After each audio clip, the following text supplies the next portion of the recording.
राम रम गया है। और कोई आदमी गलत काम करता है तभी भी व्यवहार में कह देते कि मुख में राम बगल में छुरी। और कोई आदमी आता है और खाने पीने की चिंता नहीं, आया 2, 5, 10 दिन रहा, फिर किसी और शहर में गया कि महाराज कहाँ रहते हो, बोले तो रमते राम है, श्री राम। तो हमारा राम नाम व्यवहार में इतना ओतप्रोत हो गया है भारतीय लोगों का कि उस रोम रोम में रमने वाले चैतन्य का नाम राम है और उस चैतन्य की शक्ति जगाने का संकेत है। एक बार संत कबीर के सुपुत्र कमाल गंगा किनारे देखते हैं कि कोई सेठ आया है, 200 पंडाओं को भोजन कराने का प्लानिंग हो रहा है। सेठ से पूछा कि पंडाओं को भोजन क्यों कराते? बोले धन कमाने में कुछ न कुछ पाप होता है और धन की कमाई का 10वां हिस्सा जो सत्कर्म में नहीं खर्चता है वो अशांत, दुखी और बीमारियों में उसकी बर्बादी होती है और परलोक में उसको दुख सहना पड़ता। तो मैं इसलिए जरा दान पुण्य करता हूं और मेरे को कोढ़ की बीमारी, कोढ़ भी ठीक हो जाएगा। बोले अशांति और अनिद्रा है या कोढ़ है तो राम नाम के उच्चारण से ठीक हो जाएगा, दान तो करो, मैं मना नहीं करता, एक बार राम बोल तो कोढ़ ठीक हो जाएगा। सेठ बोलता कि एक बार क्या, मैं तो 10 बार बोलूं कोढ़ ठीक होता। तो बोले प्रेम से एक बार राम नाम बोलेगा कोढ़ ठीक हो जाएगा। गंगा में गोता मार, गंगा में गोता मारा, हे राम कहा, लेकिन देखे तो कुछ नहीं। कमाल कहता है कि कमाल है कि राम नाम की ऊंडी मटाई और फायदा कौन था। फिर से गोता मारो, फिर से गोता मारा, कोई फर्क नहीं।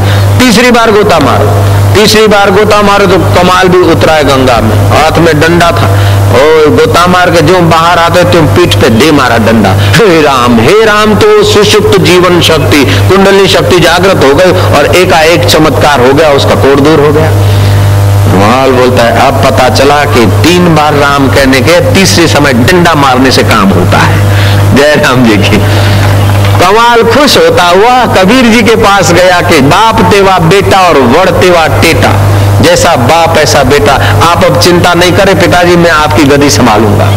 कबीर जी नाराज हुए कि 3 बार राम नाम खर्च करने से जरा सा कोढ़ दूर क्या यार, तो गरीब बड़ा अपने को चतुर मानता है। जा संत तुलसीदास के पास जा, राम नाम की महिमा जानना है तो। संत तुलसीदास के पास कमाल पहुंचा है।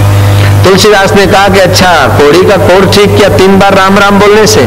नहीं, जाओ पूरी काशी में ढंढेरा पिटवा दो, जिसको भी कोढ़ की बीमारी हो सब आ जाए। शाम होते करीब 500 कोढ़ी आए। तुलसीदास समाधिस्थ होकर तुलसी के पत्ते पर राम लिखकर उसको घोलकर मटके में डालते और वो रस सबको छांटते, 500 कोढ़ी ठीक हो गए। कमाल समझ गए कि राम नाम अगर तुलसी के पत्ते पे लिख के और छांटते तो 500 कोढ़ी ठीक होते। कबीर ने बोला ये भी नहीं है, जा रोहिदास उसके पास, सूरदास के पास, गंगा के उस पार बैठे सूरदास, उनके पास जा। मित्र को लेकर गए गंगा के उस पार कि हमने पिताजी को राजी करना चाहे लेकिन पिताजी राम नाम की महिमा आपके पास हमको भेजा है सीखने के लिए, बताओ राम नाम की क्या महिमा। तो देखो गंगा जी में मुर्दा बहा जा रहा है जवान का, उसको ले आओ तो मैं दिखा दूं। कमाल सोचा कि कमाल है, आंखें हैं नहीं, सूरदास हैं और गंगा में मुर्दा बहा जा रहा है। मित्र के सहयोग से मुर्दे को घसीट के लाए और महाराज सूरदास जी महाराज ने मुर्दे का हाथ पकड़ के कान पकड़ते हुए कान में राम शब्द का रकार कहा, संकल्प करके मुर्दा जिंदा हो गया। कमाल आया पिताजी के पास कि पिताजी अब पता चला कि राम नाम का रकार बोलने से मुर्दा जिंदा होता है। बोले सामान्य आदमी बोलते तो नहीं होता है, जितना आदमी गहरा होता है, जितना उस चेतन के साथ तादाद में होता है उतना उस राम नाम का फायदा आता है। जैसे संत कंवर राम आयो सबई राम वरी चौ श्री राम, साईं कंवर राम की माँ तीर्थबाई सतराम दास जी के आश्रम में झाड़ू बुहारी करती थी, शबरी भीलन की नाई, मटका पानी का भर के रखती थी, जो कथा सुन के जाए उनको पिलाती थी। वर्षों के बाद सतराम दास महाराज की नजर पड़ी कि माई इतनी सेवा करती है, क्या चाहिए? कि बाबा कुछ नहीं, बस तुम्हारी दया चाहिए। अच्छा भगवान की दया थी, भगवान की दया होगी, बच्चा हो गया। बच्चे का नाम कंवर राम रखा गया।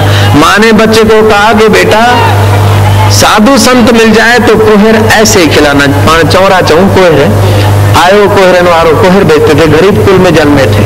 आप गरीब कुल के हो या बड़े कुल के हो, पठित हो या अनपठित हो, लेकिन जीवन शक्ति तो उतनी सब में छुपी है। कोई साधु संत मिल जाए उनको कोहर खिला देना, पैसा नहीं लेना। साधुओं की जमात आ रही थी, कुछ भूखे प्यासे थे, कंवर राम को बोला छोकरा राज दे पैसे पाई हलनी ब पायू पाई टे पायूं पैसो हींअर त नवां पैसा आहिनि, अॻे पाई जा कोयर ऐं जिलेबी एतिरी मिलनि कि माण्हू ढापी पंहिंजे रुपए जो कोन थो मिले। श्री राम दे भाई पैसे पैसे आ कोयर दे, वो सबको कोयर मिले तो पहले तो खाली हो गए। संतों ने बोला पैसा लो, बोले नहीं महाराज इतनी सेवा। जेको जन्म मरण ते डरे साध जना की शरणी पड़े, जेको अपना दुख मिटावे साध जना की सेवा पावे। नानक जी का वचन। उस माँ ने बता दिया बेटा तो सेवा करना।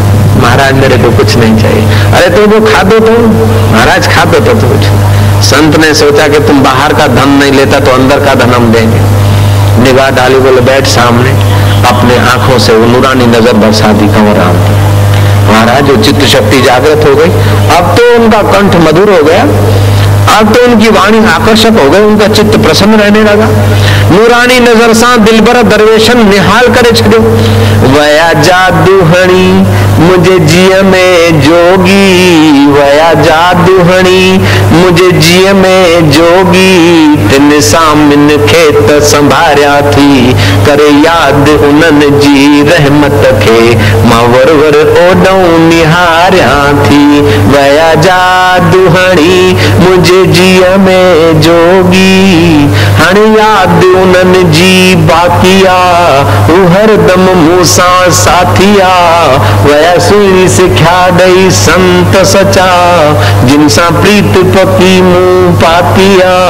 वया मुरली वजाए मनड़ो खणी, तिन सामिन खेत संभारिया थी। करे याद उनन जी रहमत खे, मां सौ सौ घोड़ा गाड़िया थी। एक बात तुमसे पूछता हूँ कि किसी के घर में राम बोलो भाई राम हो गया हो और कुटुंबी लोग रोए हो और 10 मिनट रोते हो, 10 मिनट रोकर चुप हुए और आप पहुंचो, पूछो कैसा हाल है, मजा है ना, रोने में मजा आया, तो क्या करेगा? तेरे घर में कोई गुजर हो, कुटुंबी आदमी रोते हो और तुम जाके पूछो कैसा, रोने में मजा आया, तो आदमी क्या करेगा? आंखें दिखाएगा या तो डंडा दिखाएगा। लेकिन कीर्तन करते करते, ध्यान करते करते जब वो अंदर भाव के अंदर जागृत होता है, फिर आदमी रोता है। मैं चाहता हूं कि तुम लोगों को भगवान के बंदगी में कभी कभी आंसू बरसा दो। वो आदमी 10-15 मिनट रोता है, फिर कथा में से जब बाहर जाता है पूछते हैं कि कैसा रहा, अरे कि अज तो यार ना ढूंढो जी। अरे भगवान के लिए रोने में जो मजा आता है वो संसार के रोने में मजा नहीं, और संसार के हंसने में भी मजा नहीं। दिल हल्का फूल जैसा हो जाता है। महाराज कंवर राम पर वो शक्तिपात हो गया और कंवर राम संत कंवर राम हो गए।